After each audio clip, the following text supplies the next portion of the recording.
철도도사를 잡는 그가 왔다. 누구도 예상치 못한 그는 과연 누구인가? 이 공부는 좀 많이 하고 온 것 같은데 시민들이 잘 이해하셨는지 모르겠네. 잘 아마 이해 많이 하셨을 거예요. 긴장도 안 하고 진짜 잘하시는 것 같아가지고. 철도도사님! 누구지? 아니, 우리 또 있어? 피디님 끝난 거 아니에요? 철도도사님! 철도도사님! 아이고, 과장님, 여기 어떻게 저 과장 아닌데 철도도사님 저 아세요? 모르는 걸로 해야 되는 건가? 그런가 봐요. 그럼 아니 의뢰인분 어떻게 오셨어요? 제가 일을 엄청 열심히 하고 있는데요.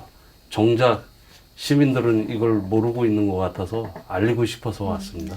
혹시 신문당선 말씀하시는 거 아니세요? 네, 신문당선 맞습니다. 금년 1월 15일 날 신문당선이 예타를 통과했는데 이에 대해서 좀 말씀해 주세요.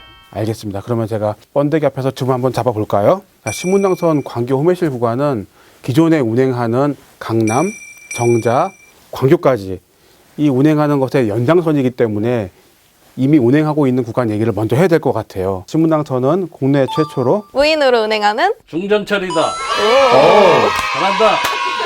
네, 우리가 이 정도입니다. 타보신 분들은 아시겠지만 이 다른 노선과는 달리 이 무인으로 운영하다 보니까 맨 앞칸하고 맨 뒷칸에 운전석이 없어요. 맨 앞칸에 타면은 마치 내가 기관사가 되어서 운전을 하는 것처럼 그런 기분을 느껴볼 수가 있는 거죠. 맞아요. 진짜 신기하더라고요. 근데 지하철 요금이 다른 데보다 좀 비싼 것 같아요. 2011년도에 강남 정자 구간이 처음 개통했을 때 이 민간 투자 사업으로 진행된 곳이다 보니까 이 사업비를 회수하기 위해서 원래 기본 요금에다가 900원의 추가 요금이 붙었어요.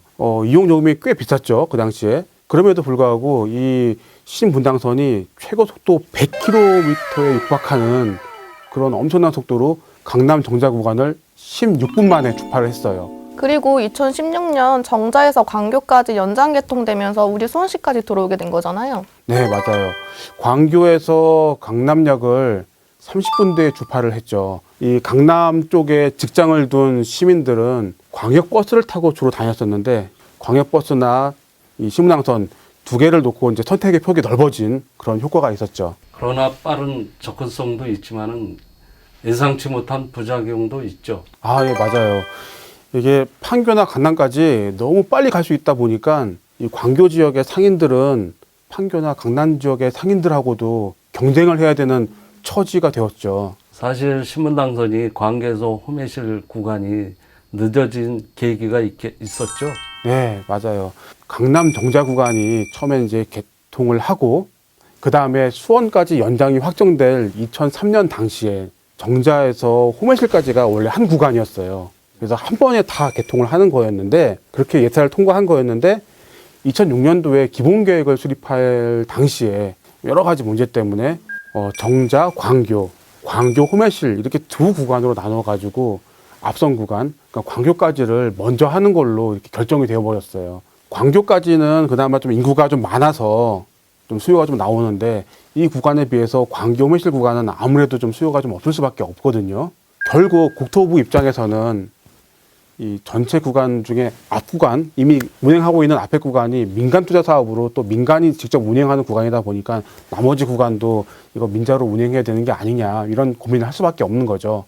그래서 결국 이제 국토교통부에서는 민간 투자 사업으로 하는 걸로 결정을 하고 기획재정부에 타당성 분석을 의뢰를 하게 됐거든요. 그러면 2003년 예타 당시에는 통과했던 구간이 왜 이렇게 경제성이 안 나오게 된 거예요? 여러 가지 이유가 있겠지만 역시나 가장 큰 거는 수요가 줄었다는 거예요. 광교하고 호매실 신도시가 생겼을 때 그 당시 수요 예측 상황에서는 이 사람들이 서울로 출퇴근할 때는 모두 다 신분당선을 이용해서 서울로 출퇴근할 거다 이렇게 예측을 하고 수요 분석을 했어요. 그랬는데 이 신분당선 개통이 자꾸 늦어지다 보니까 사람들은 이미 입주해 있고 그럼 입주한 시민들은 이 광역버스가 이 주민들의 이 광역교통을 대부분 감당하게 되었고 그 이후에 이제 신분당선이 들어오다 보니까 버스하고 철도가 서로 경쟁하는 상황이 돼버렸어요. 호매실까지 연장하는 구간에 BC값을 내보니까 이미 이런 수요가 다 반영이 된 거죠. 철도가 다 감당해야 될 수요를 버스가 반 이상을 가져가 버린 상황이 돼버리니까 수요가 반토막 나버린 거예요. 근데 다행히도 작년에 국토부에서 제3기 신도시를 발표했는데 거기에 당수지구가 포함이 된 거죠.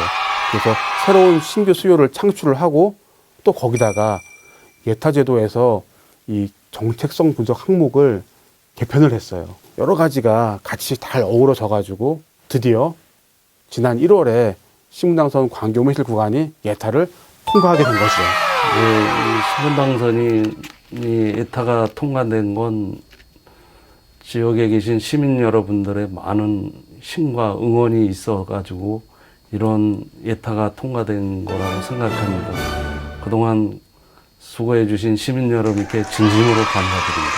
시민 여러분들의 이 개통에 대한 열망이 중앙까지 잘 전달된 덕분이 아닐까 저도 그렇게 생각합니다. 그렇다면 앞으로 신분당선 광교에서 호매실 연장은 어떤 과정을 거쳐서 개통하게 될까요? 네, 아마도 2021년쯤 기본 계획이 고시가 되면 2022년쯤 3년 한 2년간 기본 및 실시 설계를 거치게 되고요. 그 이후에 공사 기간 5년 정도를 감안하면 물론 그 사이에 어떤 변수가 생겨서 조금 늦어질 수도 있겠지만 일단은 2028년쯤 개통할 수 있는 걸로 보고 있습니다. 그런데 요거는 앞선 시간에 얘기했던 것처럼 재정사업으로 진행될 경우에를 가정해서 말씀을 드린 거고요. 만약에 이 신분당선의 앞선 구간이 모두 민자로 진행이 됐기 때문에 지금이라도 이 나머지 구간이 이 호매실까지 가는 구간이 민자로도 갈 수가 있는 게 아니겠어요? 그렇게 되면은 사업 기간도 조금 달라질 수가 있는데 보통 민자로 가는 구간이 재정보다는 조금 빠른 측면이 없진 않아 있어요. 하지만 민간 투자 사업을 진행할 때도 협상이라는 지루한 과정을 거치게 되는데 이게 어떻게 될지 모르기 때문에 일단 우리는 이해를 2028년 정도까지는 기다려 봐야 된다라고 이해를 하는 게 가장 좋을 것 같습니다. 우리 시에서도 국토교통부에서 추진하고 있는 기본계획 용역에 구은역이 반영될 수 있도록 별도의 용역을 추진하고 있습니다. 그동안 많은 시민들의 염원이 반영될 수 있도록 우리 시도 최선을 다하겠습니다.